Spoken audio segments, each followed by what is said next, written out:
सर्वप्रथम सगळ्यांना श्री स्वामी समर्थ. भाद्रपद प्रतिपदेपासून ते अमावस्येपर्यंतचा काळ जो असतो त्याला पितृपक्ष म्हटलं जातो. तर हा पितर पंधरवडा आता सुरू झालेला आहे.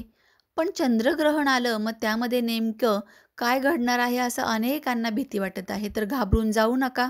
त्यासाठीच आजचा आपला विषय आहे की पितृपक्षामध्ये कोणत्या दिवशी श्राद्ध करण्याने काय फल प्राप्त होतं आणि त्यामुळे आपल्या जीवनामध्ये काय बदल होतात हे जाणून घेऊया आपल्या आजच्या नवीन व्हिडिओमध्ये. पण व्हिडिओ शेवटपर्यंत नीट ऐका, म्हणजे यामध्ये आज जी मी नवीन माहिती सांगितलेली आहे की कोणत्या तिथीला श्राद्ध हे केल्यामुळे काय फल प्राप्त होते. यामध्ये अनेक जण सर्वपित्री अमावस्येला हे जे आहे श्राद्ध करतात आणि त्यानुसार प्रत्येक घरामध्ये वेगवेगळे आपले जे पूर्वज आहे त्यांच्या वेगवेगळ्या तिथी ठरलेल्या आहेत. चला तर मग जाणून घेऊया या तिथीनुसार आपण काय करू शकतो आपल्या पितरांसाठी. आता या पितृपक्षामध्ये श्राद्ध विधी, तर्पण विधी हा अतिशय महत्त्वाचा आहे, आपल्या पितरांसाठी केला जातो. वर्षभर आपण काहीच नाही करू शकलो तरी या 15 दिवसांमध्ये पित्र आपल्या घरी हे आलेले असतात, दरवाजात वास्तव्य करत असतात. मेन डोर जो आहे आपला, मेन दाराच्या चौकटीच्या बाहेर पित्र बसलेले असतात. त्यामुळे ते नेहमी वाट बघत असतात की माझी ही संतान आहेत, माझे जे वंशज आहेत ते मला पिण्यासाठी पाणी देतील आणि भूक लागलेली आहे ती भूक शमवण्यासाठी काहीतरी अन्न देतील म्हणून. मग अशातच 15 दिवसांमध्ये जर तुम्ही काहीच नाही केलं तर ते नाराज होतात आणि आशीर्वाद न देता आपल्याला शाप देतात. यामुळे लागू होतो किंवा तो लागतो तो पितृदोष. भयंकर पितृदोषातून जर मुक्तता करायची असेल तर हे 15 दिवस अजिबात चुकूनही कोणीसुद्धा हलक्यात घेऊ नका. खूप महत्त्वाचे असे हे दिवस आहेत आपल्या पितरांच्या स्मरणाकरता. शास्त्रात येणाऱ्या एका श्लोकामध्ये देखील असं सांगितलेलं आहे की आयुष्य, पुत्र, यश, स्वर्ग, कीर्ती, पुष्टी, बल, लक्ष्मी, पशु, धनधान्य या सगळ्या गोष्टी फक्त पितरांना तर्पण केल्याने प्राप्त होतात. म्हणजेच काय, तर पितरांच्या संतुष्टतेने साध्य करणाऱ्या या गोष्टी. पितरांचा जर आशीर्वाद असेल ना त्या व्यक्तीवर, तर तिला कोणत्याच गोष्टीमध्ये बाधा येत नाही. जीवन जगताना लागणाऱ्या सगळ्या आवश्यक गोष्टी त्या व्यक्तीला एकदम पटकन मिळून जातात. म्हणूनच वर्षभर जरी आपल्याला काहीच नाही जमलं आपल्या पितरांसाठी, तरीसुद्धा या पितृपक्षामध्ये आपण अवश्य या 15 दिवसांमध्ये एकदा तरी पितृतर्पण आणि त्यांना घास जरूर घालायचा आहे. पितृपक्षामध्ये जर सर्व पित्री अमावस्येला किंवा तिथी माहीत नाही आहे आपल्या पितरांची, कधी श्राद्ध घालायचं, तर सर्व पित्री अमावस्या ही सगळ्या पितरांसाठी आहे. नाही माहिती तरी देखील काही हरकत नाही आहे, तेव्हा तुम्ही विधी हा करू शकता. पितृपक्षाची समाप्ती असते सर्व पित्री अमावस्येला. मग या शेवटच्या दिवसासाठी तुम्ही आपल्या सगळ्या पितरांची स्मरण करायचं आहे. आपल्या ज्या 3 पिढ्या आहेत, 3 पूर्वज आहेत, त्यांचं नाव घ्यायचं आहे, संपूर्ण गोत्र घ्यायचं आहे, गोत्राचं नाव घ्यायचं आहे. त्यानंतर मी तुमचा वंशज आपलं नाव घ्यायचं आहे आणि तुमच्या सगळ्यांच्या तृप्तीसाठी मी हे तर्पण सोडत आहे असं म्हणत हातामध्ये आपल्याला पाणी, काळे तीळ आणि दर्भाच्या काडीने अंगठ्यावरून हे पाणी सोडायचं आहे. एका ताम्हणामध्ये प्रथम तर्पण द्यायचं आहे. त्यानंतर आपल्या कुंड्यांना किंवा अंगण असेल त्या अंगणामध्ये हे पाणी आपल्याला एका कोपऱ्यात झाडाच्या इथे ओतायचं आहे. तर अशा प्रकारे आपण करू शकतो अगदी साध्या सोप्या पद्धतीने तर्पण.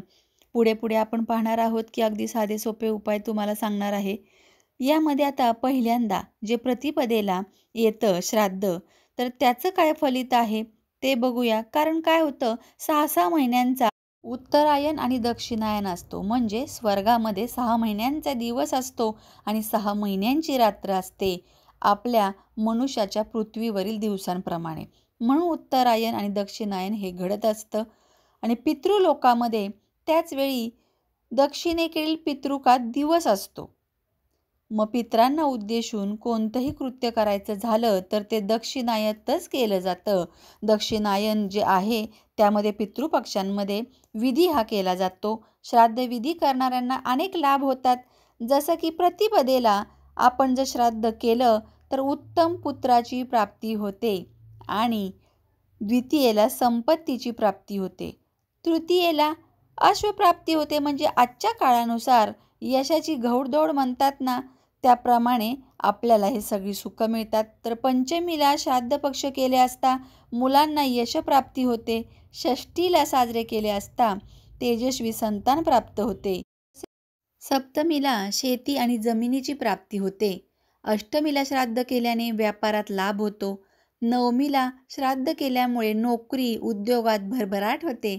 दशमीला श्राद्ध केल्यामुळे सुबत्ता आणि वैभव प्राप्त होतात.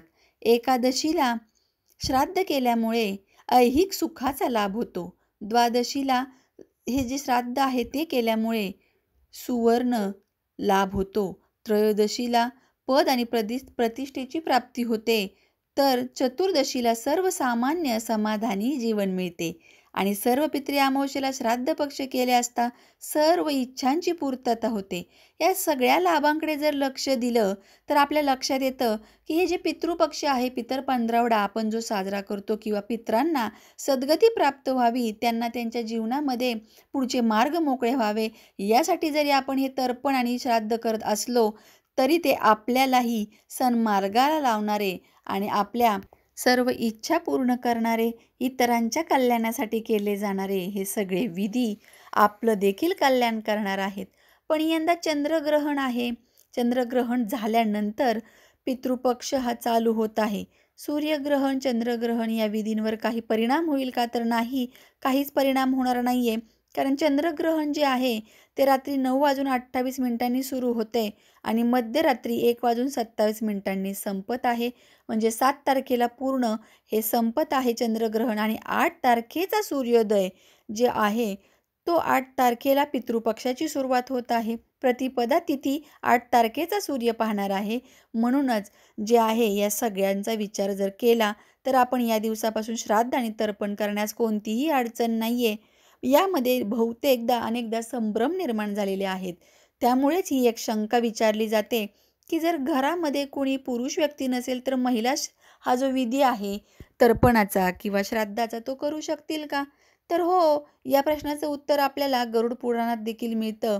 कारण गरुड पुराणामध्ये सांगितलेलं आहे की ज्येष्ठ किंवा कनिष्ठ पुत्राच्या अनुपस्थितीत सून, पत्नी या सगळ्या गोष्टी करू शकतात किंवा ज्येष्ठ कन्या किंवा एकुलती एक कन्या असेल यांचाही समावेश करण्यात येतो. त्यामुळेच वाल्मिकी रामायणात महिला हे श्राद्ध करू शकतात असं सांगितलेलं आहे. हा उल्लेख आपल्याला आढळतो.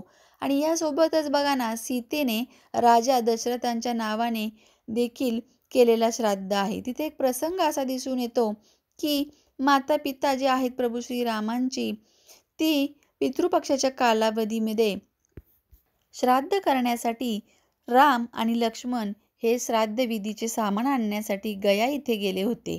माता सीता नदी किनारी बसली होते.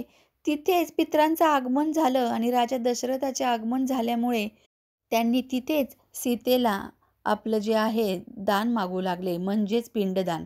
तेव्हा माता सीतेने असं केले की तिथे असणारी गाई आणि तुळस यांना साक्षी मानून सीतेने पिंडदान केले. श्रीराम आणि लक्ष्मण परत आल्यावर त्यांना सगळं काही सांगितलं. यानंतर श्रीराम आणि लक्ष्मण यांनी दशरथ राजाच्या नावाने पिंडदान केले अशी कथा आढळते. त्यामुळेच पितरांचं स्मरण करून मनापासून त्यांना आज तर्पण आणि हे जे श्राद्धविधी आहे ते करायचा असतो. त्याचा लाभ हा मी सगळ्यांना सांगितलेला आहे, तर तो अवश्य तुम्ही हा लाभ घ्यावा. आणि पितरांचं हे महत्त्व घरात प्रत्येकाला समजलं पाहिजे, अगदी लहानांपासून मोठ्यांपर्यंत. म्हणून माझा हा प्रयत्न.